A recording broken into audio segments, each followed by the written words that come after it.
In this video, we'll write the net ionic equation for CH3COOH plus NaOH. This is acetic acid, also called ethanoic acid, and this is sodium hydroxide. You may see this acetic acid written like this. The reason we write it this way is this COOH, that's a carboxylic acid. This H is what makes it an acid. So if you write it this way, you're really showing that carboxylic acid. Sometimes, though, they want to just have all the atoms counted up, except they do put the H in front. So this H right here, you put it in front, that shows this is an acid. Let's go with this one in this video. They're the same thing. So the first step is to write the balanced molecular equation. This equation's already balanced, so we don't need to do anything there. We should also write the states. This acetic acid, that is soluble in water. This NaOH, that's a sodium compound, and it's also a strong base. So it's going to break apart completely. It's going to be soluble. Sodium acetate, again, sodium compounds, very soluble. Put a little AQ. And water, that's a liquid, so we're going to put an L. So we've written the states. There's one thing that we need to remember, though.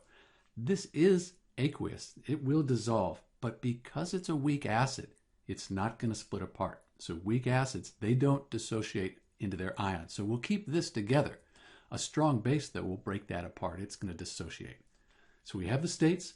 Now let's write the charge so we can split it apart into the ions, and that'll give us the complete ionic equation. For the acetic acid, since we're not going to split it apart, let's not worry about charge. Sodium's in group 1 on the periodic table. It's 1+, so put a little plus there. Hydroxide, you should know that the hydroxide ion has a 1- ionic charge. You could also look that up on a table of ions if you're allowed to do that. Over here we said sodium has a positive charge.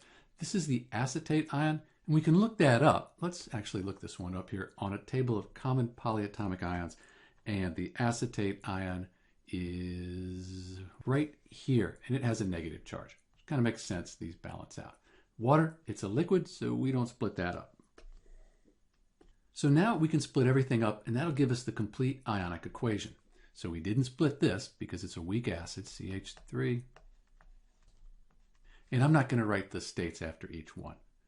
The sodium hydroxide strong base, that breaks apart into Na plus that OH minus. So these are the reactants we have here.